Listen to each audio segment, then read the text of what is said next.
Assalamualaikum warahmatullahi wabarakatuh. Perkenalkan, kami dari kelompok 3 akan membahas tentang geografi region uniform. Nah, di sini kita beranggotakan 5 orang. Yang pertama ada Riana Bella Anissa, yang kedua adalah Yaspi Aulia Rapi, yang ketiga ada Elsa Dwi Apriliani, yang keempat ada Silvia Tazkiyatu Sopa, dan yang kelima ada Jauharatul Fauzia. Itu dia kelompok 3 yang akan membahas tentang geografi region uniform. Selamat menyaksikan. Untuk materi yang pertama yaitu pengertian region uniform. Region adalah suatu wilayah yang memiliki ciri khas dan karakteristik yang berbeda dengan yang lainnya.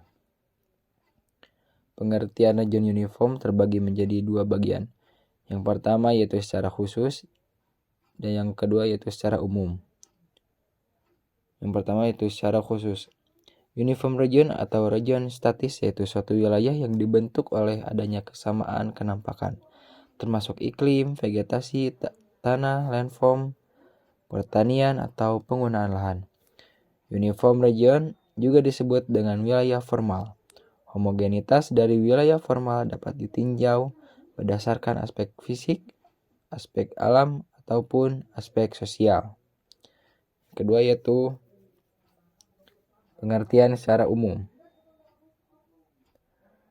Wilayah yang klasifikasinya menggunakan metode statistik deskriptif oleh Stephen L. J. Smith menjelaskan bahwa region ada beberapa jenis, yaitu satu region a priori, yaitu region yang dibuat tidak berdasarkan regionalisasi secara metodologis.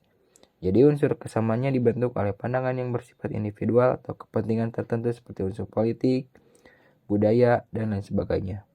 Yang kedua yaitu region formal, yaitu region yang dibentuk karena adanya kesamaan atau kenampakan secara internal.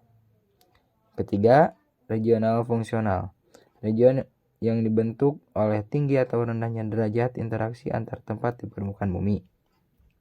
Jadi uniform region atau region formal itu termasuk ke dalam klasifikasi region yang dikemukakan oleh Stephen L. J. Smith. Yang dari geografi region uniform, apakah kalian tahu apa itu aspek-aspek dari geografi region uniform itu sendiri? Yang pertama ada iklim. Daerah yang memiliki kondisi iklim serupa cenderung memiliki karakteristik serupa juga dalam hal vegetasi dan fauna. Contohnya, iklim tropis didominasi oleh suhu yang tinggi, kelembapan, dan curah hujan yang tinggi sepanjang tahun. Yang kedua ada topografi. Daerah yang memiliki topografi serupa juga cenderung memiliki iklim dan vegetasi yang serupa. Topografi juga dapat mempengaruhi pembentukan tanah dan tipe biologis lainnya di wilayah tertentu. Yang ketiga ada geologi. Geologi adalah faktor penting lainnya yang mempengaruhi geografi regional uniform. Geologi dapat mempengaruhi bentuk lahan, sifat tanah, dan jenis batuan di wilayah tersebut. Daerah dengan geologi serupa cenderung memiliki bentuk lahan yang serupa, seperti pegunungan, lembah, atau dataran tinggi. Yang keempat ada aktivitas manusia. Aktivitas manusia juga dapat mempengaruhi geografi regional uniform. Misalnya, daerah yang memiliki sejarah panjang dalam kegiatan pertanian cenderung memiliki pola tanaman yang serupa dan teknik pertanian yang sama. Yang terakhir yaitu ada daerah homogen di dunia. Daerah homogen atau daerah fungsional dapat ditemukan di seluruh dunia. Nah, selanjutnya kita akan membahas tentang contoh fisik wilayah region uniform. Yang pertama ada dataran tinggi Andes, kedua gurun Sahara, ketiga tundra Arktik, dan yang keempat hutan hujan Amazon. Dataran tinggi Andes ini terletak di Amerika Selatan yang dikenal dengan topografi yang bergunung-gunung dan memiliki ketinggian yang tinggi. Dataran tinggi Andes ini memiliki iklim sejuk dan kering serta memiliki vegetasi yang unik. Daerah ini juga memiliki banyak sumber daya mineral seperti tembaga dan juga emas. Yang kedua, Gurun Sahara. Siapa sih yang nggak tahu Gurun Sahara?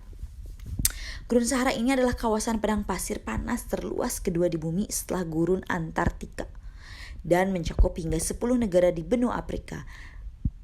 Gurun Sahara adalah gurun pasir terluas di dunia dan gurun terbesar ketiga setelah Antartika dan Arktik. Yang ketiga ada tundra Arktik. Tunda Arktik terletak di belahan bumi utara di daerah kutub, yang pasti dingin ya, berkarakteristik iklim yang sangat dingin dan hampir tertutup oleh lapisan salju dan juga es.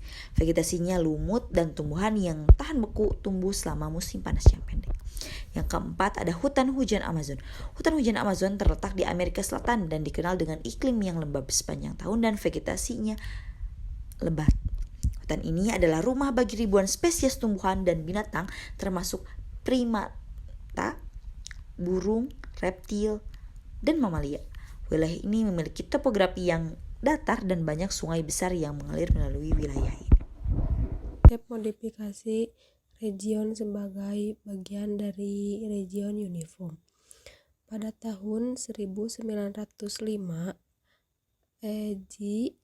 Herbertson menekankan bahwa region alami harus memiliki gambaran kesatuan tertentu, seperti landform, iklim, dan vegetasi. Region alami atau modifikasi region alami dari Herbertson banyak dipergunakan selama beberapa puluh tahun yang lalu. Region ini bukan hanya digunakan untuk mengorganisasikan lingkungan saja, tapi tentang pendudukan dan aktivitas ekonomi.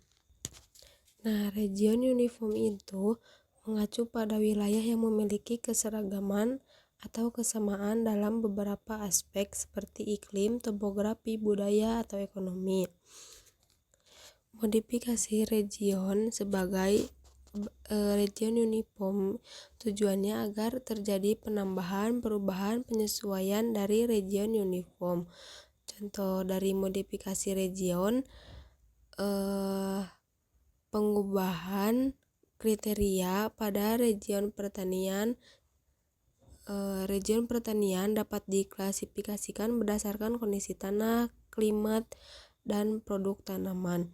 Namun, dengan modifikasi kriteria, region pertanian dapat diklasifikasikan berdasarkan keseragaman antara pertanian atau daerah pertanian, kemampuan infrastruktur pertanian atau kemampuan pasar dan distribusi produk pertanian.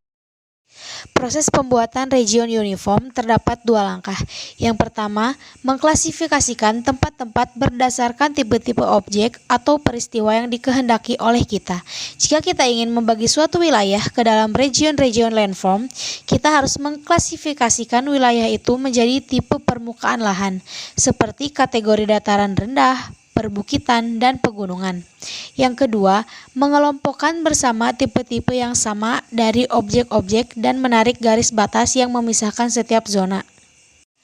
Dalam langkah kedua ini, terdapat beberapa ketentuan. Yang pertama, region itu sedapat mungkin harus homogen. Yang kedua, bagian-bagian dari region harus merupakan suatu kesinambungan. Yang ketiga, suatu tempat harus ditentukan menjadi beberapa region dan tidak ada satu tempat yang diklasifikasikan ke dalam lebih dari satu region.